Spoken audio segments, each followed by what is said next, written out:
अरविंद केजरीवाल का नया टोपी ड्रामा सामने आ गया है। देखिए, पहले मैंने आपको वीडियो दिया था जिसके अंदर मैंने आपको ये बताया था कि इसने एक रिपोर्ट दी है और इस रिपोर्ट के अंदर ये मक्कार दिल्ली का जो चीफ सेक्रेटरी है, उसको घेरने के चक्कर में था। और मैंने आपको ये भी बताया था कि ये काम वो क्यों कर रहा है। देखिए, दिल्ली का जो चीफ सेक्रेटरी है, वो साहब जो है इनकी सारी पोथी बना रहे हैं कि इसने कौन-कौन से कुकर्म कैसे-कैसे और कब-कब किए हैं। और उस पोथी के अंदर केजरीवाल के खुद के कुकर्म जो है वो उसके अंदर लिखे हुए हैं। सारे सबूत हैं इनके पास और उन्हीं पोथी के हिसाब से जो सीबीआई और जो ईडी और जो ये बड़ी-बड़ी जो जाँच की एजेंसीज़ हैं, वो अपनी जाँच करके इसको तिहाड़ में डालेगी और बहुत लंबे टाइम के लिए डालेगी। अब क्योंकि इनको पता है कि ये जो आदमी है ये बड़ा इम्पोर्टेंट है इनके जेल जाने के लिए और उस आदमी को रिटायर होना है, क्योंकि उनका रिटायरमेंट का टाइम हो चुका है। लेकिन एक प्रोविज़न है कि जिसके हिसाब से आप 6 महीने जो है रिटायरमेंट के बाद अपनी एक्सटेंड करवा सकते हैं नौकरी। तो वो इनको मिलना ही है क्योंकि ये केजरीवाल को जेल भेजना है। तो इससे ये लगता है कि 6 महीने के अंदर-अंदर केजरीवाल के जितने भी कुकर्म हैं, वो सारे के सारे जो हैं, पूरी जो पोथी है, वो इनको तैयार करके देनी है। तो केजरीवाल को ये लगा कि भैया ये तो आदमी जो है एलजी के अंडर ये काम करता है। तो एलजी जो है वो 6 महीने के अंदर-अंदर इनकी ड्यूटी लगा करके केजरीवाल को जेल पहुँचा देंगे। तो केजरीवाल को लगा कि भैया ये आदमी तो रुक नहीं रहा, अब क्या किया जाए? अब उसको सब कुछ करने की इन्होंने कोशिश तो की होगी जिस तरह के ये कुकर्मी हैं आप आम आदमी पार्टी वाले, अब वो नहीं हाथ में आ रहे होंगे। ऑब्वियस सी बात है तभी इनके ऊपर दिल्ली लिकर के अंदर जो पॉलिसी स्कैम जो इन्होंने किया हुआ है उसके अंदर जो ये बातें सामने आ रही हैं, तो वो सब भी वहीं से चल रहा है। तो उनको सब कुछ डराने-धमकाने की कोशिश तो इसने पहले ही कर ली होगी, ये तो पक्की बात है जिस तरह का ये आदमी है केजरीवाल। अब वो नहीं चला होगा, इसीलिए उसने क्या सोचा कि भैया इस आदमी को जो है एक फर्जी केस में फँसा दो। अब क्योंकि खुद तो फँसने वाले हैं अपने कुकर्मों में, तो इसलिए जो फँसाने वाला है, जिसने सारे सबूत देने हैं, उसी के ऊपर एक नकली केस डाल दो। तो इसने एक ज़मीन की यहाँ पे द्वारका एक्सप्रेस वे की जो ज़मीन आवंटित की थी, उसके एवज़ में कुछ पैसे दिए थे। उस पैसे जो उनको दिए गए उस प्रॉपर्टी के मालिक को, उस ज़मीन के मालिक को, उस मालिक को पैसे जितने देने थे उससे बहुत ज़्यादा दिए गए और इसकी जाँच पहले ही चीफ सेक्रेटरी साहब सीबीआई को दे चुके हैं। तो उसी केस के अंदर ये कह रहे हैं कि जिसने जाँच दी है, यानी कि चीफ सेक्रेटरी साहब, उन्हीं के बेटे ने इसके अंदर पैसे खा लिए। अब बताइए, चीफ सेक्रेटरी साहब के बेटे ने अगर इसमें पैसे खाए होते या उसने पैसे बनाए होते, तो क्या वो खुद अपने बेटे को फँसाने के लिए ये केस सीबीआई को देते? ये कैसी बिन सर पैर की बात है। लेकिन करेगा, केजरीवाल करेगा। क्यों करेगा? क्योंकि केजरीवाल ने जेल जाना है। इसलिए वो नंगाई पे उतर आया है।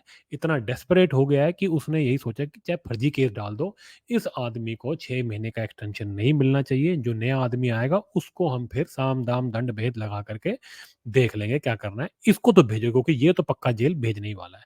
तो ये इसके दिमाग में कुकर्म आया हुआ था। इसी कुकर्म को वो करना चाहता था। आज बहुत ही इम्पोर्टेंट अपडेट आया है इस पूरे मामले में।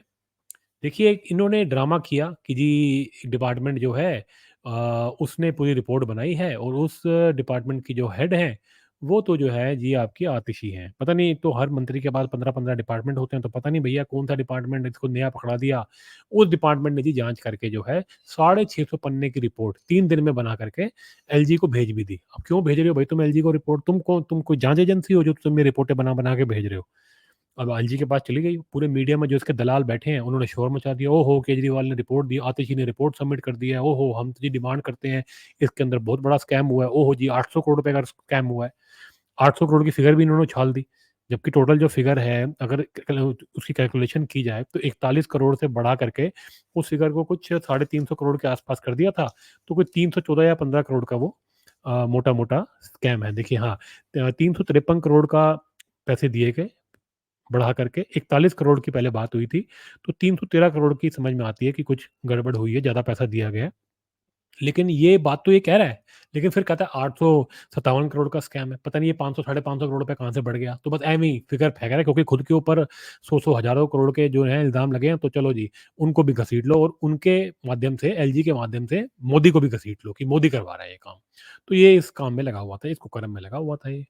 अब एलजी के पास रिपोर्ट तो भेज दी। अब एलजी ने अपना समय लिया, वो भी पढ़े-लिखे आदमी हैं। उन्होंने कहा, "बेटा तुम अपना मीडिया में जो नौटंकियाँ करवा लो, 2-3 दिन बाद तुम्हारी रिपोर्ट को पढ़ के हम तुम्हारे को इसका जवाब देंगे।"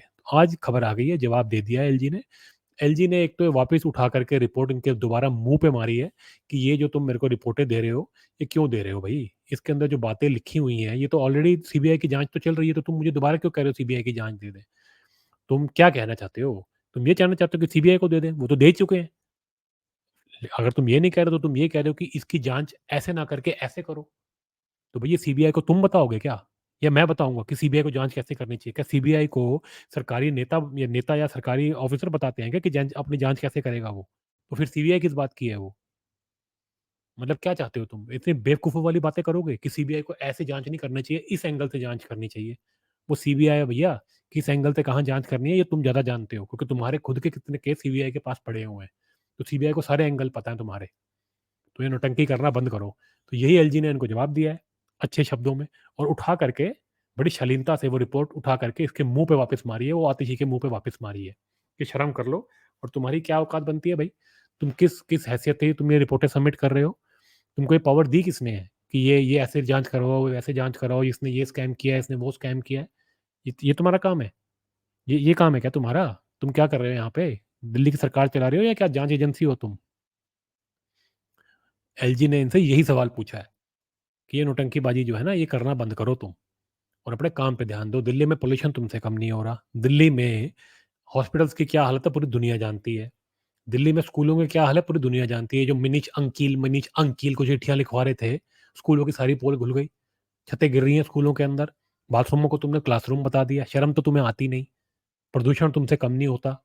पंजाब की सरकार बनवा दो जी, बस 1 साल में देखना प्रदूषण खत्म कर देंगे। एक्यूआई तुमने 1000 पहुँचा दिए, सारे रिकॉर्ड तोड़ दिए, वर्ल्ड रिकॉर्ड बना दिए मक्कारी के। तुम क्या दिल्ली वालों को मारना चाहते हो? काम धंधा तुमने सब छोड़ दिया है। एक-एक मंत्री को पता नहीं 20-20 डिपार्टमेंट दे दिए हैं और लगे हो उसी आदमी के पीछे जो तुम्हारे को पकड़ रहा है। तुम्हारे को कर्म पड़ रहा है तो चलो उसके ऊपर फेक केस डाल दो। ये तुम्हारी मंशा है ना कि ये आदमी के ऊपर फेक केस डाल दो और उस आदमी के माध्यम से मोदी को अटैक कर दो। फिर जी पब्लिक की सिम्पैथी ले लो। कल जब सीबीआई तुम्हें उठाने आएगी तो तुम कह दोगे जी कि हमने तो मोदी के खिलाफ, मोदी के आदमी के खिलाफ आवाज़ उठाई थी इसलिए मोदी ने हमें पकड़ लिया। सब पता है तुम्हारी ड्रामेबाज़ी। लोग तुम्हारी रैलियों में आते नहीं हैं। तुम गए थे त्यागराजन स्टेडियम दिल्ली में जो है कि जी वहाँ पे इकट्ठा कर लेंगे। पैसे दे करके भी लोग नहीं आए तुम्हारे वहाँ। पैसे ले करके भी नहीं आए। 5-500 रुपए पर आदमी तुमने दिया था तब भी नहीं आए। सारा स्टेडियम खाली पड़ा था। ये तुम्हारी औकात हो गई है। तो तुम क्या सोचते हो ये झूठे केस डाल के कि तुम क्या मोदी के खिलाफ माहौल बना लोगे और तुम बच जाओगे? तुम्हारा जो हालात है ना वो लालू प्रसाद यादव वाला हो गया है तुम्हारा। उससे भी ज़्यादा कुकर्म तुमने कर डाले हैं। वो तो 40-50 साल में इतने कुकर्म करेगा, तुम तो 10 साल के अंदर-अंदर कर गए। तो सोच लो तुम्हारा क्या हाल होना है, बेशर्म आदमी। उसके बाद जिन कंपनियों का तुमने घसीटा था नाम, कि भैया उन कंपनियों को घसीट के तुमने जो चीफ सेक्रेटरी है उनके बेटे का तुमने नाम जोड़ने की कोशिश की थी, उन कंपनियों ने भी जवाब दे दिया है और ये बात एलजी ने अपने जवाब में तुम्हारे को लिख के तुम्हारे मुँह पे ये भी मारा है, कि उन कंपनियों ने ये कहा है कि जो ये नाम घसीट रहा है, ये झूठ है। उनका कोई लेना-देना ही नहीं है। तुम यही तो कह रहे थे ना कि चीफ सेक्रेटरी का जो बेटा है उसकी एक कंपनी है जिसके अंदर वही डायरेक्टर हैं जो कि डायरेक्टर हैं इस कंपनी में जिसको फ़ायदा हुआ है, जिसको ज़्यादा पैसे दे दिए गए हैं। तो इसमें चीफ सेक्रेटरी के बेटे का कुछ हाथ है और उसका कोई फ़ायदा हुआ है। उस कंपनी जिसमें चीफ सेक्रेटरी का बेटा है, उस कंपनी के डायरेक्टर ने कह दिया हमारा कोई लेना-देना ही नहीं है इन कंपनियों से। उन्होंने उसके प्रूफ भी लगा दिए हैं कि हमारा कोई लेना-देना नहीं है। ये जानबूझ के झूठ बोला है इसने। यहाँ से उठा करके बात वहाँ पे जोड़ दो। ये किया है, ये कंपनी ने जवाब दे दिया है। तुम्हारी पोल और खोल दी है। तुम झूठ बोल रहे थे, सरेआम झूठ बोल रहे थे। तुमने एक बेकसूर आदमी को फँसाने की कोशिश करी है। क्योंकि तुम्हारे कुकर्म जो हैं वो सामने आ चुके हैं और तुम्हें डर लग रहा है कि मेरे कुकर्म आएँगे तो मुझे पुलिस पकड़ के ले जाएगी, सीबीआई, ईडी उठा के ले जाएगी, तो तुमने एक बेकसूर आदमी के ऊपर झूठा केस डालने की कोशिश करी है। तो एलजी ने बहुत अच्छा काम किया। आज तुम्हारे को चिट्ठी वापस लिखी है, तुम्हारे मुँह पे तुम्हारी रिपोर्ट वापस दे मारी है और तुम्हारे को ये इनडायरेक्टली मैसेज दे दिया है कि तुम अब वेट करो, तुम्हारे पास जल्दी से जल्दी ईडी का दूसरा समन आएगा और अगर तुम इस बार भी नहीं पहुँचे तो तुम्हारे को एक दिल्ली के कुत्ते की तरह, दिल्ली में जैसे एक आवारा कुत्ता होता है ना, उसकी तरह तुम्हारे को पकड़ के लेके जाएगी तुम्हारे को सीबीआई। दिल्ली में जो तुमने ये आवारा कुत्ते सड़कों पे छोड़ रखे हैं ना, जो कि बच्चों को रोज़ काट रहे हैं, बच्चों को, बूढ़ों को, जवानों को जो रोज़ काट रहे हैं और जिसकी वजह से रेबीज़ हो रहा है लोगों को, उन लोगों की जान का तुम्हें वो नहीं है। एमसीडीएस तो तुम्हारे पास है, तो क्यों नहीं तुम ये रोकते? रोज़ न्यूज़ में आता है कि दिल्ली में इतने कुत्तों ने इतने बच्चों को काट दिया, इतने बूढ़े लोगों को काट लिया, ये जवान लोगों को काट लिया। इंजेक्शन नहीं लगा, अगर कोई ना लगवाए तो उसको रेबीज़ हो जाता है। कितनी सीरियस बीमारी है, बच नहीं पाता इंसान। तुम्हें शर्म है इस बारे में कि कितने लोगों के साथ क्या-क्या हो चुका है? कोई पूछने वाला है दिल्ली में क्या हो रहा है? डेंगू के कितने लोग मर गए? दिल्ली में क्या हो रहा है? चिकनगुनिया होता था दिल्ली में। भैया तुमने डेंगू, चिकनगुनिया कोई पूछने वाला है, कोई बताने वाला है क्या चल रहा है दिल्ली में हेल्थ का? नहीं बताने वाला। तुम लगे हो अपनी जान बचाने में। तुमने जो पैसे खाए हैं, तुम पहले उसमें बिज़ी थे, उसके बाद तुम अब अपनी जान बचाने में लगे हो, दिल्ली वाले मर रहे हैं।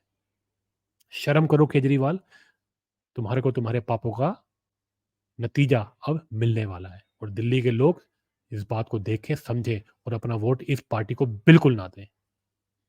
अगर आपको ये वीडियो अच्छा लगे, तो इसको लाइक, शेयर और सब्सक्राइब करना ना भूलें।